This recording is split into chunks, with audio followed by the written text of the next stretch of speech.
हज़रात ग्रामी, अल्लाह तबारक व तआला का बे इंतहा शुक्र है कि उसने हमारी ज़िंदगी में एक ऐसा अशरा नसीब किया जिसमें एक ऐसी रात होगी जिसके ताल्लुक़ से अल्लाह तबारक व तआला ने कहा खैरुम मिन 1000 शहर, 1000 महीनों से भी बेहतर है। हम जानते हैं, बस मैं इन ताक रातों में क्या करना चाहिए क्या नहीं करना चाहिए, इन पर छोटी सी बहस करना चाहूँगा।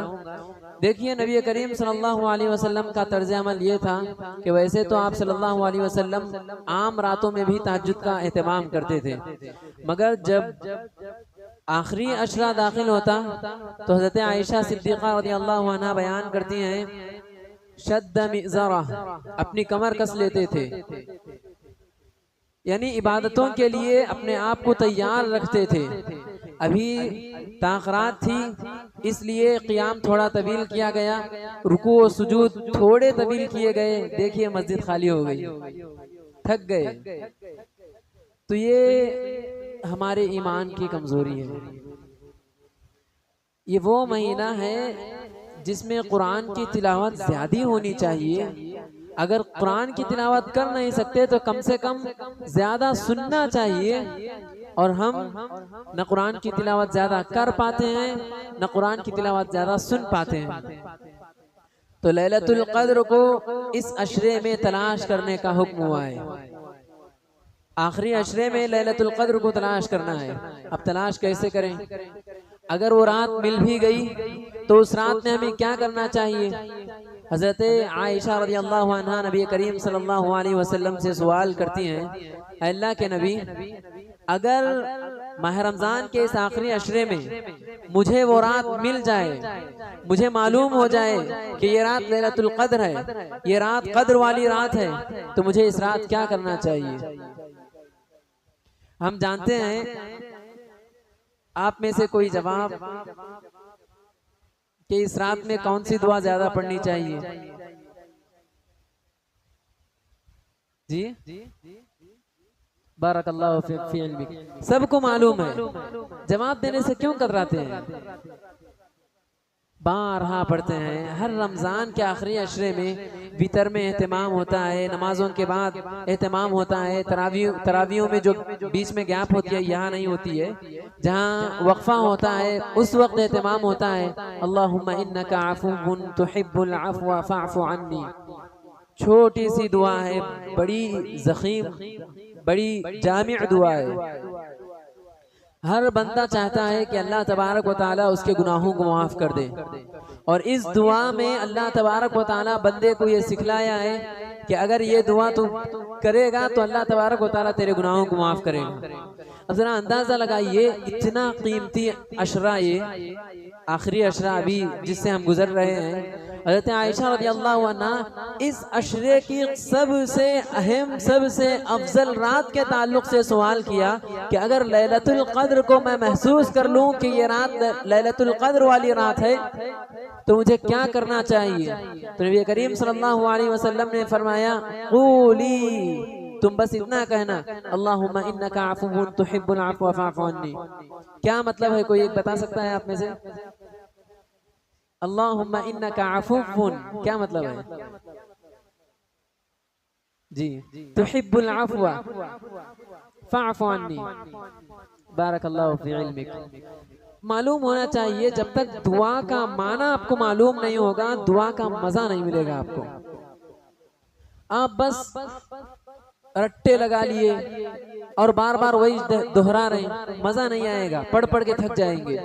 जब आपको दुआ का मतलब मालूम होगा, दुआ का माना जहन में रहेगा, तो आप पूरे खुशू व खुजू के साथ वो दुआ कर पाएंगे। अल्लाहुम्मा इन्नका अफुव्वुन, अल्लाह तो मुआफ करने वाला है, तुहिब्बुल अफ़्वा, न सिर्फ मुआफ करने वाला है बल्कि मुआफी को पसंद भी करता है, तो मुझे मुआफ कर देना। कितनी प्यारी दुआ है। अगर आपके जहन में इस दुआ का मतलब रहेगा और आप जब भी ये दुआ करेंगे तो आपको आपके किए गए गुनाह याद आएंगे। जब भी आप कोई भी दुआ समझ कर करेंगे, अब उर्दू में मिसाल रख लीजिए, कोई मुश्किल अल्फाज की दुआ है जिसे आप समझ नहीं पाते, बस आप रट्टे लगा लिए और वही दोहरा रहे हैं, तो इसका फायदा नहीं होगा। अगर आप अपने दिल से जो अल्फाज निकलते हैं, ऐ अल्लाह मैं गुनहगार हूँ मुझे मुआफ कर दे, हम जो सोच कर जो समझ कर बोलते हैं, जब ऐसी दुआ मांगते हैं, ऐसी दुआ करते हैं, तो हमें वो दुआ का मतलब हमारे जहन में रहेगा और वो दुआ हम क्यों कर रहे हैं वो जहन में आएगा। अब यहाँ हम गुनाहों की बख्शिश चाह रहे हैं, जब हम गुनाहों की बख्शिश तलब करेंगे तो हम जितने गुनाह किए, जो गुनाह किए, जिन के साथ बुरा सलूक किए, तन्हाइयों में अल्लाह तबारक व तआला की जो नाफरमानी की, वो सारे हमारे जहन में आएगा। जब ये सारी चीजें हमारे जहन में आएंगी तो हमारे आंखों से आंसू आएंगे। ऐसे ही आंसू नहीं आ जाते। रब्बना आतिना फिद दुनिया, रब्बना आतिना फिद दुनिया हसना, रब्बना आतिना। जब तक आपको दुआ का मतलब मालूम नहीं होगा, उस दुआ का मजा आपको नहीं मिलेगा। बस आप रट्टे लगा लिए, बस वही दोहरा रहे, मजा नहीं आएगा। असल दुआ का मजा उस वक्त आएगा और दुआ में खुशू व खुजू उस वक्त पैदा होगा जब बंदा समझ के दुआ करेगा। तो लैलतुल क़द्र में सबसे ज्यादा पढ़ी जाने वाली, सबसे ज्यादा की जाने वाली दुआ अगर कोई है तो वो अल्लाहुम्मा इन्नका अफ़ुव्वुन तुहिब्बुल अफ़्व फ़अफ़ु अन्नी। अगर मिल के पढ़ रहे हैं तो तुहिब्बुल अफ़्व फ़अफ़ु अन्ना। तो ये दुआ का एहतमाम ज्यादा से ज्यादा करना चाहिए। और नबी करीम सल्लल्लाहु अलैहि वसल्लम पूरी रात क़ियाम में गुजार दिया करते थे, तहज्जुद में गुजार दिया करते थे। तो अगर हमारे पास इतनी इस्तिताअत है कि हम कुछ देर बाद भी तहज्जुद पढ़ सकते हैं, कुछ देर बाद भी क़ियामुल लैल की पाबंदी कर सकते हैं, तो आप यहाँ पे जो वित्र पढ़ी जाती है उस वित्र से अपने आप को अलग कर लें, अपने आप को अलग कर लें, ताकि आप ज्यादा और ज्यादा तहज्जुद का एहतमाम कर सकें और ज्यादा अल्लाह तबारक व तआला के यहाँ क़ियाम व सुजूद कर सकें। बंदा जब दिल से कोई इबादत करता है तो उस इबादत का मजा उसे मिलता है, उस इबादत की लज्जत उसे महसूस होती है। और अल्लाह की कसम खा के कह रहा हूँ, तन्हाई में जो इबादतें होती हैं, तन्हाई में जो इबादतें की जाती हैं, उनमें ज्यादा लज्जत होती है, उसकी मिठास ही कुछ और होती है। आप कभी रात की तन्हाइयों में उठ के देखिए, रमजान हो या गैर रमजान हो, दीगर महीने हो, रात की तन्हाई में सब सो रहे हो, आप उठें, वजू करें, अल्लाह तबारक व तआला के दरबार में हाजिर हो जाएं, अल्लाह तबारक व तआला के दरबार में क़ियाम व सुजूद करें पूरे दिल के साथ। मैं पूरी जिम्मेदारी के साथ कह रहा हूँ, आप इमाम के पीछे खड़े होके जो तरावी पढ़ते हैं, जो नमाजें पढ़ते हैं, कुरान की जो तिलावत सुनते हैं, उससे ज्यादा मजा आपको तन्हाई में की जाने वाली इबादतों में आएगा। और बंदा जब तन्हाई में इबादतें करता है तो पूरे दिलजमी के साथ करता है। और यहाँ लोगों के सामने बस देखा देखी, चुल्ला फूकी की तरह, भाई वो उन्हें भी पढ़ ले रहा, इन भी पढ़ ले रहा, भाई उन्हें भी पढ़ रहा, भाई कहीं को नहीं पढ़ना बोल के आगे पढ़ लेते। तो तन्हाई में जब हम जाएंगे तो दिल में अल्लाह तबारक व तआला की खशियत हमारे दिल में आएगी, अल्लाह तबारक व तआला का खौफ पैदा होगा। और नबी करीम सल्लल्लाहु अलैहि वसल्लम ने ऐसे शख्स को बशारत दी है, वसल्लू बिल्लैलि वन्नासु नियाम तदखुलुल जन्नत बिसलाम। तुम रातों में उठो, ऐसी हालत में नमाज पढ़ो कि सारे लोग सो रहे हों अगर आप ऐसे तहज्जुद का एहतमाम कर लोगे तदखुलुल जन्नत बिसलाम, सलामती के साथ जन्नत में दाखिल हो जाना।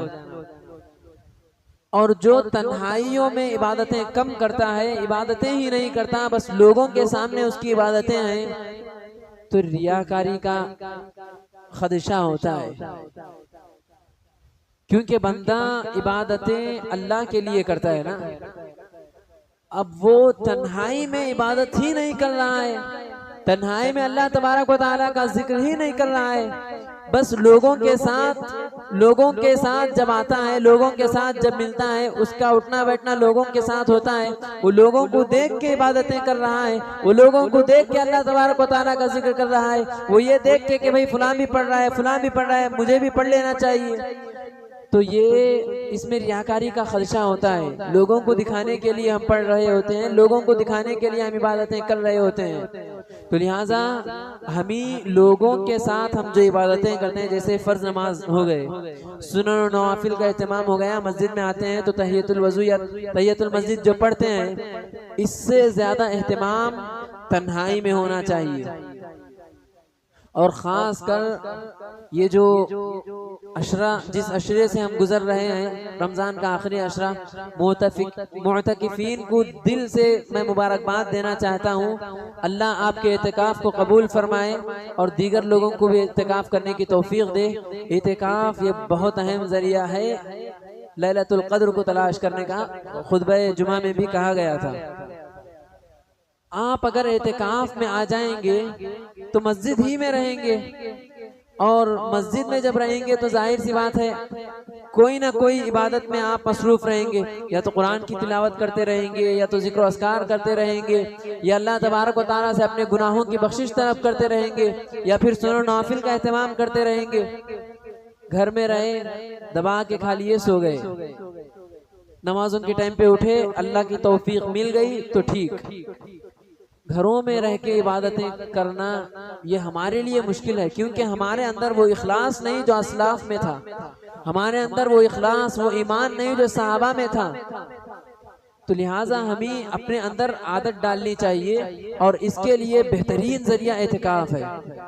आप कल भी आ सकते हैं, परसों भी आ सकते हैं। अगर आपका दिल नहीं मान रहा है, आप अपने दिल को मनवा रहे हैं, 3-4 दिन के बाद भी आ सकते हैं, मगर एतिकाफ में आकर देखिए एतिकाफ का क्या मजा होता है। हमेशा अल्लाह तबारक व तआला के जिक्र में मसरूफ बंदे। और मैं मुतकिफीन हजरात से दरख्वास्त करता हूँ कि एतिकाफ का भरपूर फायदा उठाएं। ऐसा ना हो कि कुछ लोग मिल गए, बैठ गए, भाई एतिकाफ को तू क्यों आ गया, तू क्यों आ गया, भाई घर में काम ज्यादा थे इसलिए मैं एतिकाफ को आ गया, भाई फुल परेशानियां थे, दोस्त तंग कर रहे थे इसलिए एतिकाफ। ऐसा नहीं होना चाहिए। आप बैठ गए गपशप में बिजी हैं, आप बैठ गए जोक्स में बिजी हैं, हंसी मजाक चल रही है, ऐसा बिल्कुल नहीं होना चाहिए। मुतकिफीन हज़रात से मेरी दरख्वास्त है, अल्लाह आपको ज़्यादा से ज़्यादा इबादत करने की तौफीक दे।